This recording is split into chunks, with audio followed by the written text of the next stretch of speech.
You know, this is called putting your money where your mouth is. When I come and do these things and do them live, and then you don't know what you're going to get. You know, so they asked me to do the brain maps on some people that were having the bars done, and it's like, okay, that's good. You know, I'm open. I'm always pushing the envelope. I'm on the front of the curve that's on the front of the curve. We have to look back to see where the cutting edge is. All I can tell you is when I saw the results, my jaw dropped. I was so astounded. And you got to remember, I've been doing this for 16 years. I have seen brains of every kind and all different kinds of conditions. This is the very first time that I've ever seen a brain do what we are about to show you. I mean, I was blown away. It takes a lot to blow me away. This blew me away. So why don't you tell them? Okay, so we didn't mention yesterday that one of the things we do is called bars, and it's 32 points on the head that are designed basically to delete file on your computer bank so that you can create a change in any way you want. So everything, you know, the bars are a soft touch. You put on particular points of the head. These release the thoughts, feelings, emotions, considerations, and attitudes you've stored in any lifetime. And the end result is, you know, worst case scenario, your whole life changes. Best case scenario, you feel like you had a great massage. So. We have several different databases, ways that we can look at this information, and that adds a level of credibility and reliability. And so I'm going to show you all the different ways that we measure this. So we take an EEG, we put the cap on their head, and we measured all 19 electrodes. We did eyes closed, brain on task. Then they did the bars, and then we did it again right immediately after. Put the cap back on their head, measured eyes closed, brain on task. And I'm going to show you what happened. This is a normal brain map. And so this one is before. This was, and you can see the red area that's lit up. That's the area that we identify as PZ. And it's showing that it's, you know, roughly 3 standard deviations above what would be considered normal. So they did, I think it was an hour and a half of running the bars. And then immediately after that, we did it again. And here's what it looks like. Can you see a difference? Yeah, all right. So this was one measure that we were able to look at. Let's take another glance at something. It's called S-Loretta, and that stands for Scientific Low-Resolution Electromagnetic Tomography. But forget about that. Here's what it looks like. It came out showing us here, pointer down here where this little red line is, and this area is PZ. That's where it was lit up before. We have a different scale, and down here it's showing us that yellow is 3 standard deviations above what's normal. Well, we know it's at 2.7 hertz. It's in the delta range, so it's a low frequency, but down here it says it's 4.97.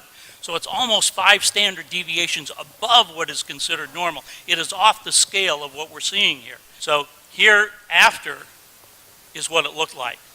See, you can see the dark color here is the normal range. It's also saying that the change happened at 2 hertz. Okay, well that's all well and nice. There's another part that we look at here that is called the S-Loretta part here. And it gives us a triangulation. So we have what's called an x-axis, this black line here. Then the one pointing up in the air is a y-axis, and then we have a z-axis. So we get this triangulation. It's showing us exactly where. And you see this stuff here in the back of the brain? Well, that's PZ. That's where you just saw, you know, it all lit up. So here's the after. It's gone. It's gone. This doesn't happen in my world of measuring brains. Not in a matter of a few minutes. Now, being the scientist I am, that's not good enough for me. That's great, but I want to see it in action. You want to see it in action? Yeah. For real? All right. So here's the brain, the area PZ that we're looking at there. And you can see the red coming in and out, that sort of thing. This is the playback of the EEG. So we've taken her eyes closed EEG, and we're now playing it back. So I went through and pulled out the pieces that I wanted to show, and they said, okay, make this little movie for me and show it. Now let's look at the after as well. Okay, so here's the after. All right, so that's the after. Let's go to the before.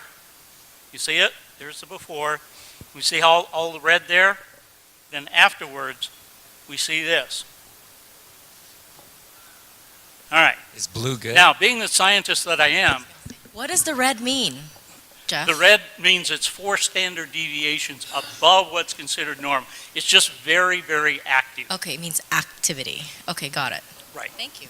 So we could get into what kind of activity. It's just very, very active, and it's dealing with focus, concentration, and attention. Okay? So this means the brain's doing this. Okay, that's a scientific term. Okay. Thank you. I like that All right. one. like that term. All right, so being the scientist I am, that's not good enough for me. I want to see the whole picture, okay? You can see the little heads up here, and this one right here in delta. We're going to watch that as it plays through the sequence of events here. Additional things that are down here that we're looking at are coherence. Coherence is how the brain processes information. Okay, thank you. So there is a hypocoherence and a hypercoherence. The blue here indicates that we have a hypocoherence. So what we're seeing happen is the brain is just doing its normal thing. So the phase and the coherence is what allows that higher level of consciousness. So in measuring thousands of advanced meditators over the last couple of years and talking to them and looking at their brain maps, we've been able to determine that this relationship between phase and coherence is very important. We've also done some things with heart math where we've had people wear this heart device for 24 hours, and we would map them during the brain when they were doing meditations. And they would be meditating for 2 hours at a time in a room like this. So we would have 450 people, and we're measuring some of these people and looking at the relationship. And when people had these profound experiences, when they were able to have kundalini energy, and we've mapped these things, we have validation of them, that the phase and the coherence become very important, and we would see an alignment of the phase and the coherence in what I just showed you, and the heart coherence. So when there is complete heart coherence and brain coherence, then people start to have these magical experiences and start to have energy lining up. And this is about, so when you talk about aligning the energy in the chakras and coalescing that energy, this is what we've been looking at.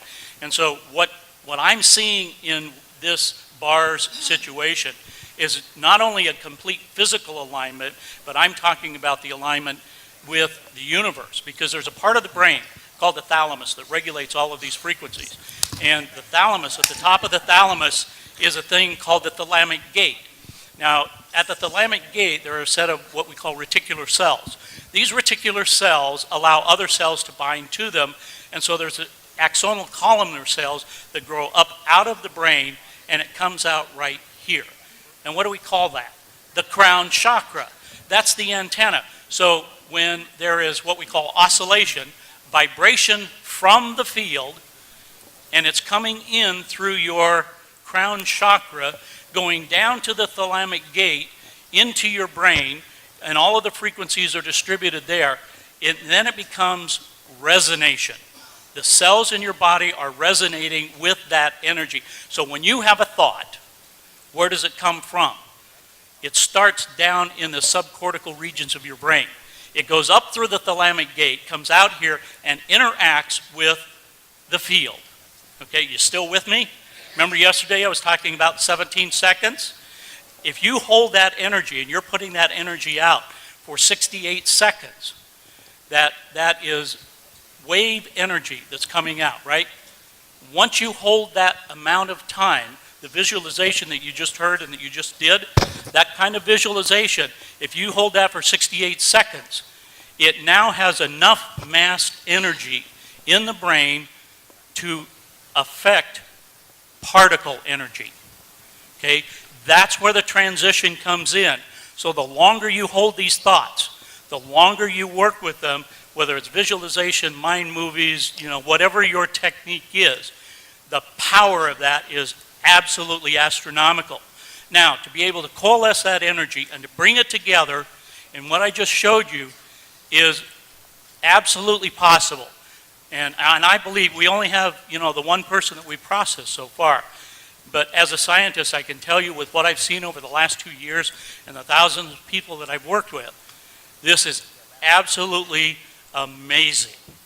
And I'm sure that